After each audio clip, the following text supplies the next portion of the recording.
Hello, everyone. My name is Emily Golia. I'm an actor, singer, and creator here in Los Angeles, and I am so excited to introduce you to comedian Sandrell Ross. How's it going, Sandrell?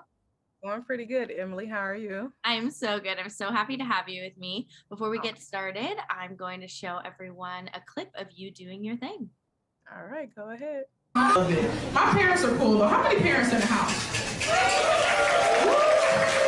That was a low woo. I feel like you guys are good parents. Your child is in the car, but the windows are down. You guys are on that level. Okay. I feel you. I feel it. My parents are cool. They're Christians. Hardcore Christians. Like my mom, she's a missionary, and I love her. I love my mom. But she's like one of the Christians that pray all the time and like for everything. Right? You ever know those people like, Lord, help these biscuits be delicious today, Lord. Lord, help me find this penny on the bottom of my purse today, Lord. Help my daughter to drive me home safely so I can live, Lord. Yeah, Mom, you're selfish. Just you. And my dad's a reverend, but I never got that, they do, what is that? When they're preaching, they always, what is that? All right, so that was a great comedy routine at, where were you? I was in Chicago, Illinois at the Oh, time. amazing. Yeah. Can you tell me like about that performance and how it came to be and like how you came up with that whole everything about it? Absolutely. So the performance was at a theater in Chicago, and it was basically a performance of the funniest women in Chicago. That's what the label was for that particular performance. And most of that performance is from my family, and I speak a lot about my family when I perform on my doing my stand up. So that particular one was about my parents and how I grew up in a Christian home and how crazy it can get when you grow up in a Christian home. Like it's hardcore Christians at that Mhm. point where they're like, "No, God said," and I'm like, "Okay, please don't strike me down. Oh my gosh, Pray from the wow. ground, Lord. Forgive me." Yeah, and it's just crazy because a lot of people, even when I was growing up in a hardcore Christian home, I always say hardcore because it was tough a little bit, but we didn't go to, like, we didn't have summer vacations as much. We had summer vacation Bible school. Hmm. That was our vacation Bible school, when we used to go to church to also go to school. We just got out of school in summer, but now we got to go to another school and read about the Bible. Oh my Uh, gosh. but I love my parents. They are very loving, and that bit actually just, it really like says, these are my parents. This is what I went through when I was little. My mom, she used to pray for everything, biscuits. Please make sure there's extra honey on them biscuits, Lord. Oh Yes, my extra gosh. honey. Let the butter melt. You know, she That was is a so fun. yeah, she was a Denzel Washington fan. She's like, oh, let Denzel give me a call. I don't know. Almost. She used to pray for everything, and my dad, he was the same way, but like he used to do sermons to us. Like that was our punishments. Whenever we would get in trouble, we would have to go. Either we would have mom's wrath of the switch, or dad's wrath of the sermon. Uh, Oh my we would, God, what a time. everybody would want the switch. Wow. Oh my gosh. Well, listen, it's amazing how we can turn our lives into comedy. Like that takes talent. That's amazing. Oh, Yeah. so where did you grow up? I grew up, okay, so I was born in Germany, in Frankfurt, Germany. I Okay. was in the military. And then I grew up most of my life in Texas. Killeen in Houston, Texas is where I grew up mainly. And then I moved to Chicago after that. But yeah, I grew up in Texas. That's where I grew up. Amazing. I love Texas. I'm going there soon. I love it. Oh, Um well, and so when did you like start getting interested in comedy? When did you realize that you were funny and that this was a total career path for you?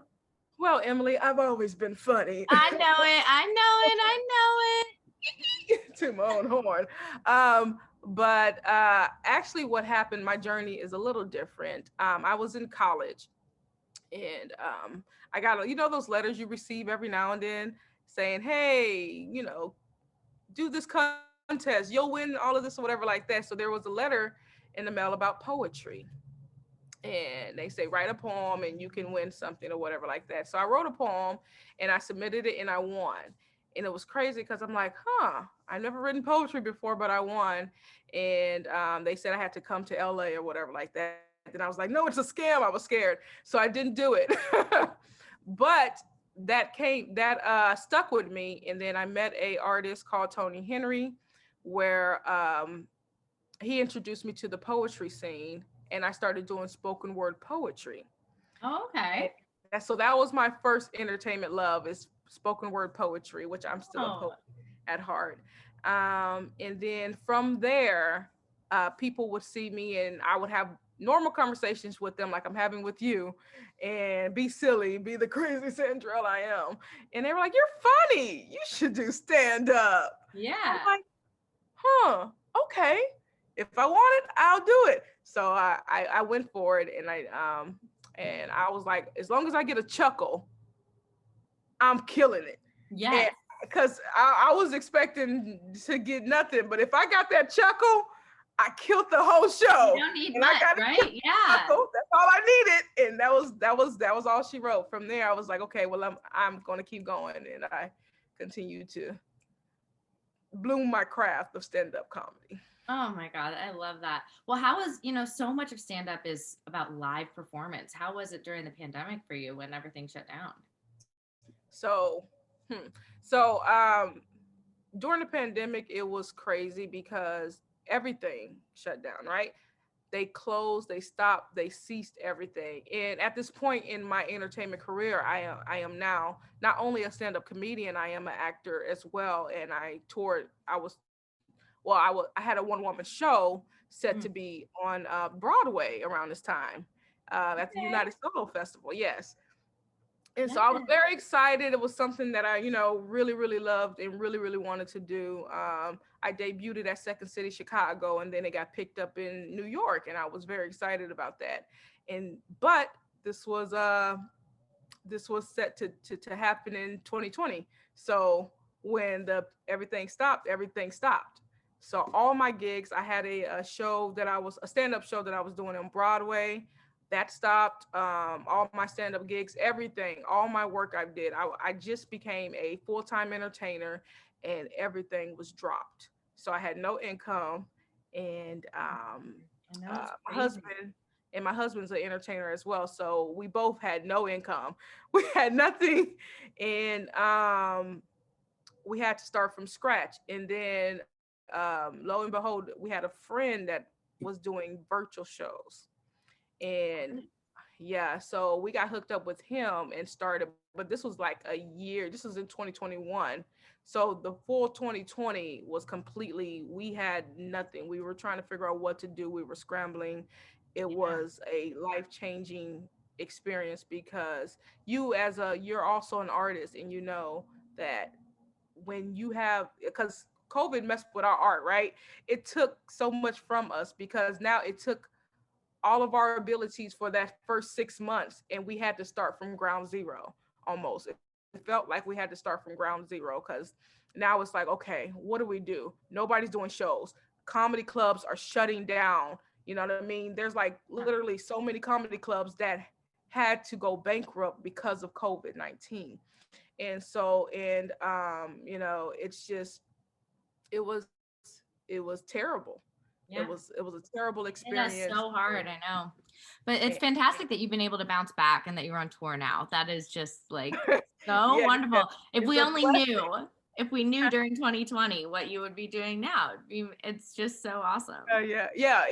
Because I was at that edge, Emily. I was like, what am I gonna do?